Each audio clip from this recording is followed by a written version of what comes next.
Have you ever found yourself in a discussion where even after saying everything you needed to, you walked away feeling like you lost? Have you ever felt that knot in your throat as if every word spoken had pushed you further away from your own strength? Perhaps you're surrounded by people who speak loudly, interrupt, mock, and dominate environments with arrogance disguised as confidence. And maybe deep down, you believed that staying silent was a sign of weakness, that not defending yourself was surrendering, that not reacting was losing. But what if I told you that all of this is an illusion, that true power has never been in words but in their absence? Nietzsche, one of the most misunderstood thinkers in history, saw something that few have the courage to admit: those who talk too much reveal too much. Those who need to convince are already at a disadvantage. The world teaches us that we must fight, explain ourselves, defend our ideas, as if every conversation were a battle for the truth. But Nietzsche proposes something different, a more subtle, more lethal, and infinitely more intelligent path. He believed that silence is not just an absence of noise, but an overwhelming presence. Silence disconcerts, it destabilizes, it forces the other to confront themselves. This video is for you who constantly feels ignored, overshadowed, invalidated. For you who leaves conversations with the feeling that no one really heard what you meant to say. For you who is tired of being the easy target, the nice one, the one who tries to keep the peace while others take advantage of your calm. Perhaps you have confused your silence with submission, but today I will show you that silence can be your most powerful weapon, and that true victory does not come from winning an argument, but from never needing to enter one. Get ready to see silence in a new light, not as an absence of response, but as the definitive response. Let's dive into Nietzsche's ideas and discover how to master any situation without saying a single word. Why do we feel such a need to respond, to rebut, to correct, to prove that we are right? Because deep down we have been conditioned to believe that the truth must be defended tooth and nail, that if we remain silent we are allowing others to win. But Nietzsche saw this as a symptom of our deepest weakness, the fear of appearing weak. And behind this fear lies the ego, a fragile ego that cannot stand being questioned, that confuses disagreement with attack, and that turns any conversation into a battlefield. Nietzsche said that most people do not seek the truth when they argue, they seek power. They seek to reaffirm their beliefs, not because they are solid, but because if they are shaken, everything crumbles. Argumentation in this sense is not a tool of wisdom. It is a defensive armor, a desperate cry from the ego to maintain control of the narrative. And what does this mean? That when you feel compelled to justify yourself, to prove your point, you have already entered their game and lost. Because the simple need to justify your position shows that you are still trapped in the desire to be accepted, validated, understood. Nietzsche called this the herd morality, the behavior of those who live under the expectations of others, who want to be seen as good, correct, just. But this quest for approval is exactly what keeps you weak. True strength, Nietzsche said, lies not in convincing others, but in not needing to do so. It is in holding your vision, even in the face of laughter, criticism, rejection. It is in being misunderstood and remaining unshaken. What he proposes to us is a type of power that is not measured in verbal victories, but in internal mastery. A power that comes from the ability to remain calm while everyone around you is losing. Control a power that grows when you stop reacting. If you really want to win, you need to understand this. The game of discussion is a theater, and the first to stand up to act has already lost. Nietzsche knew that the reactive mind is a subjugated mind, The observing mind that is the dangerous one because it is above the need to prove anything. But then, if we should not react, how can we exert power over others? If words betray us, how do we make others feel our strength without saying a single phrase? Nietzsche had an answer for that, and it lies in the ideal of the Übermensch, the being who transcends the limitations of common morality and dominates the world through absolute self-control. In the next part, we will explore this figure and understand how it embodies the strategic use of silence as a weapon of dominance. Are you ready for this level? Because from here on out, silence begins to speak. If this content is making sense to you, click the subscribe button and subscribe to the channel. Thank you for your support. Nietzsche did not write for the weak. He wrote for the few who have the courage to look within, confront their own misery, and transform it into strength. For him, the common human lives trapped by convention's moralism and the need for others' applause.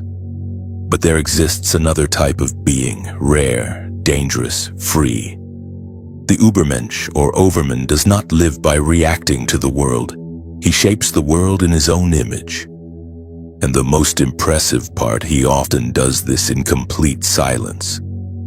The Übermensch does not need to win debates. He does not engage in cheap emotional games. He observes, he understands. He carefully chooses when to speak and, more importantly, when to remain silent, because he has understood something that others ignore. Silence is a form of language, a language that does not try to convince, it imposes presence. The silence of the Übermensch is not empty. It is a threat. It is authority. It is the sound of self-mastery. While others shout, he commands respect with his gaze. While others explain, he observes and reveals others' weaknesses. Merely with his calm, his silence is a wall. Those on the other side despair, trying to guess what lies behind it, and in that despair they make mistakes. They reveal too much. They lose their balance. This silence is not passivity, it is absolute control of one's own energy. It is strategic economy. The Übermensch knows that every spoken word is a revealed move, every emotional reaction is an exposure of a weak point. That is why he remains quiet, not because he has nothing to say, but because he does not need to say anything. He has transcended the need to prove something to someone. His presence already speaks for him. And more than that, it disturbs, because his silence forces others to look within, to deal with their own noise. In a society of noise, those who master silence are kings. Nietzsche saw the Übermensch as one who creates his own values, his own rules, his own morality. He does not depend on anyone's validation, and that is why he is feared. Because nothing destabilizes more than an individual who cannot be manipulated by guilt, fear, or the need for acceptance. His silence is the shield against all these mechanisms, and when he speaks, it is because his words will topple an empire. But this raises an essential question. What makes silence so unsettling for others? Why do so many people feel threatened when someone simply chooses not to react? What happens within the human mind when the expected confrontation is replaced by an overwhelming absence? The answer lies in psychology, and that is exactly what we will explore in the next part. Because to understand the power of silence, we first need to understand the chaos it generates in the minds of others. And believe me, it is much deeper than it seems. Words. Silence is not just the absence of sound, it is a mirror. And what it reflects for many is unbearable. When you choose not to react, you are not just silencing yourself, you are forcing the other person to hear their own voice, to confront their own arguments without the comfort of external resistance. And that destabilizes, because most people do not speak to express themselves. They speak to protect themselves, to convince themselves, to hide the emptiness that exists between what they say and who they are, and then when you remain silent, their disguise falls away. Social psychology has already shown that in confrontational situations, silence is perceived as judgment. It doesn't matter if you are just listening, the speaker begins to feel exposed, insecure. Why? Because without your response, without your reaction, they lose control of the narrative. The human brain goes into a state of alert. The amygdala, the region of fear and anxiety, activates. The other person starts to project their own fears onto you. Is he judging me? Did he notice my insecurity? Does he know I'm bluffing? And in this psychological battlefield, silence acts like an invisible blade. It cuts where no one sees but everyone feels. Nietzsche sensed this long before modern psychology confirmed it for him. The average person lives as a slave to their reactions. They act on impulse, react out of vanity, speak out of fear of being forgotten. The superior spirit, the one who masters themselves, remains silent because they know that every word given is a piece handed to the enemy. Every emotional reaction is an involuntary scream that reveals where to attack. Moreover, silence has a devastating effect on manipulators. People who thrive on the emotional control of others depend on their reactions to stay in the game. When you do not react, you break the cycle, and the manipulator panics. They need your response to validate their own position. Without it, they lose themselves. They reveal themselves. They show the weakness they have tried so hard to hide. But there is something even deeper. Silence also triggers unresolved pains. It activates traumas of rejection, abandonment, humiliation, because suddenly the other person realizes they are not at the center, that their words are not enough, that their presence does not make an impact. And this is intolerable for the narcissistic ego. That is why when you remain silent, you are not just defending yourself. You are attacking where it hurts the most, at the center of the illusion. This is why silence requires strength. It is uncomfortable, not just for others, but for you as well, because it goes against everything that has been taught, against the impulse to react, to justify oneself, to explain oneself. But it is precisely for this reason that it is powerful, because it demands mastery, and mastery is true power. Now that you understand how silence operates in the mind of the other, how it activates insecurities, breaks down defenses, and unmasks postures, it is time to go further, to stop being just an observer and become someone who uses this strength intentionally, strategically. In the next part, you will discover exactly how to transform silence into a conscious weapon, how to win any argument without saying a single word. And when you learn to do this, no one will be able to control you anymore. The time has come to stop merely understanding the power of silence and start using it. Because knowledge without practice is just dead theory. From now on, you will learn to transform your silence into a precision weapon, no longer as a defensive shield, but as a sharp blade ready to cut through others' masks at the exact moment they least expected. And the first step is simple yet brutal. Be silent when your will screams for a response. This requires strength because everything in you will want to react. It will want to justify itself. It will want to prove that it is right. But that desire is poison. Every time you give in to it, you reveal that you are still under the control of others, that you still care about what they think, that you are still playing their game. True silence is born only when you kill that need, when you understand that you owe nothing to anyone, that the truth does not need to be spoken to exist. The second weapon of silence is observation. While others talk, get lost in explanations, and try to fill the void with words. You listen, but you don't listen as someone waiting for their turn to speak. You listen like a hunter listens to the footsteps of prey in the forest. You perceive the fears hidden between the lines, the subtle contradictions, the insecurities disguised as arrogance. And you store all of this because when you speak, if you speak, it will be surgical. It will be with the precision of someone who masters the emotional territory of the other, the third weapon, time. Learn to let silence last. The pause is an element of tension, and tension is power. While the other person speaks, waiting for your reaction, and it doesn't come, they experience an internal collapse. The discomfort grows. Their mind begins to fill the void with assumptions, fears, paranoia. A simple look from you, accompanied by silence, can have more impact than 10 well-formulated sentences.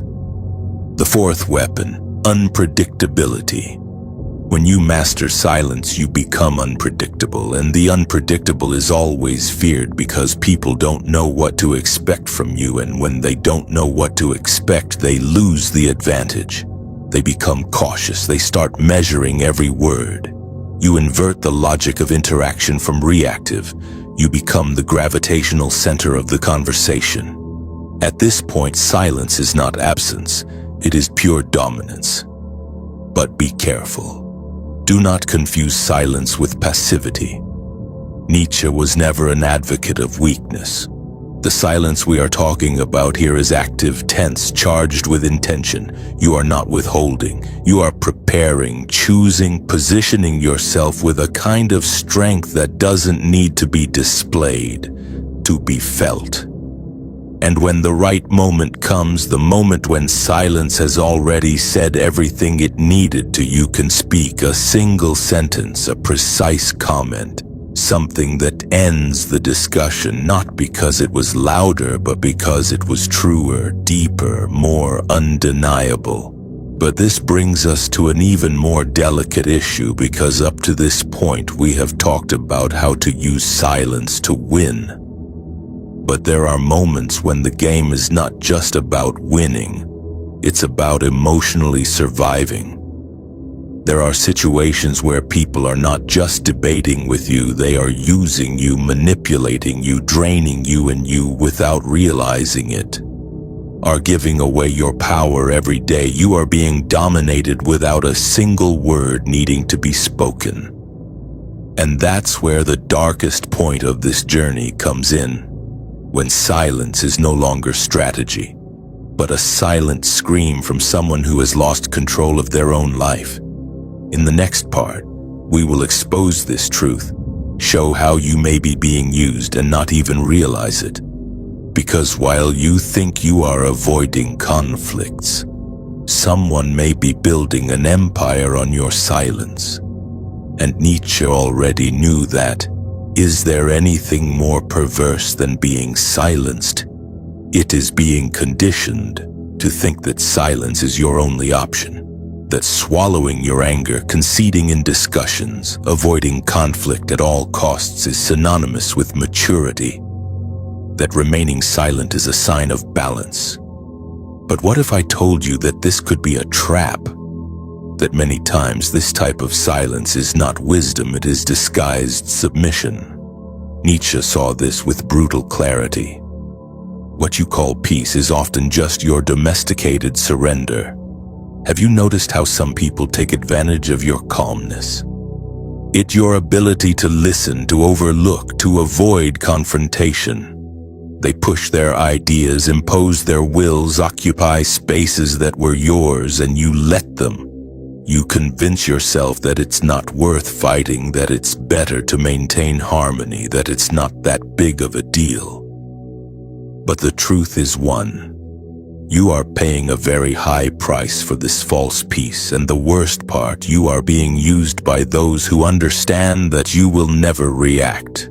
Nietzsche spoke of the morality of slaves, that value system constructed by the weak to survive in a world dominated by the strong. It is the morality of resignation, of guilt, of being nice, an invisible code that teaches you to nullify yourself, to diminish yourself, to conform and still feel virtuous for it.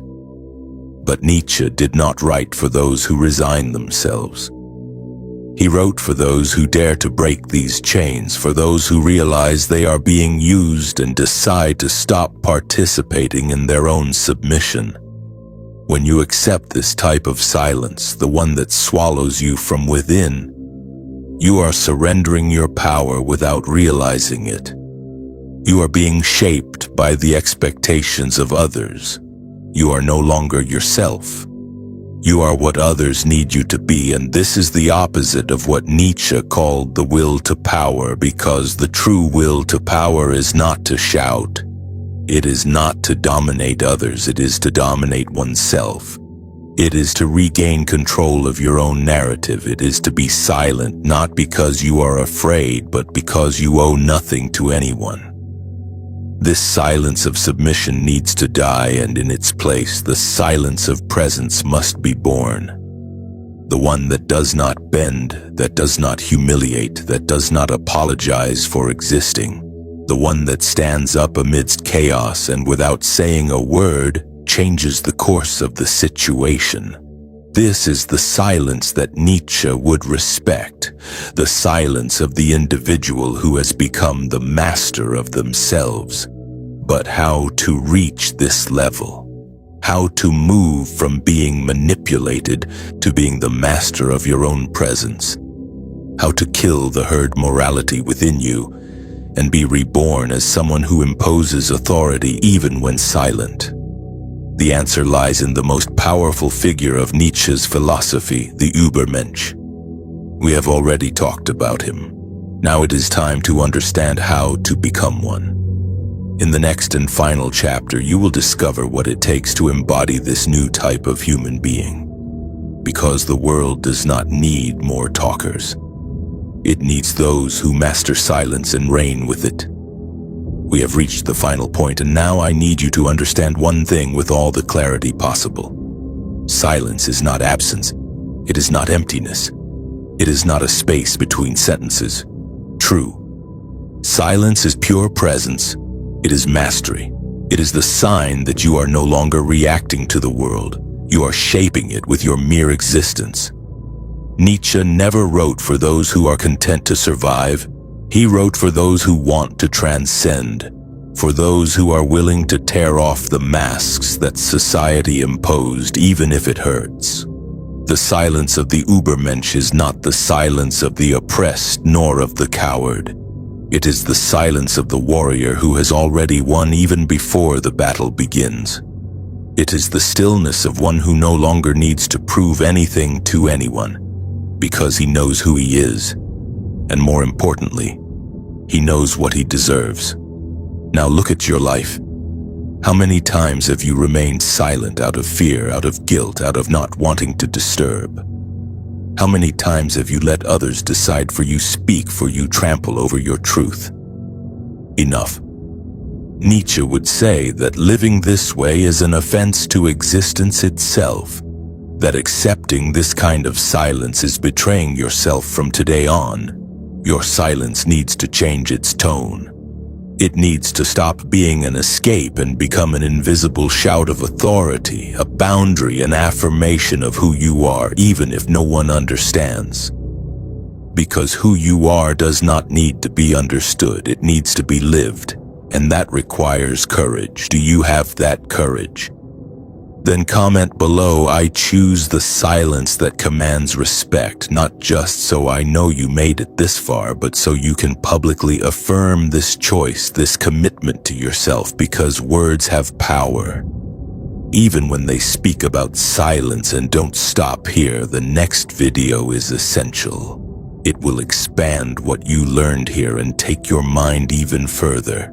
Watch it, not for me, but because you deserve to go beyond, and remember, the weak shout, the strong remain silent, the wise choose when,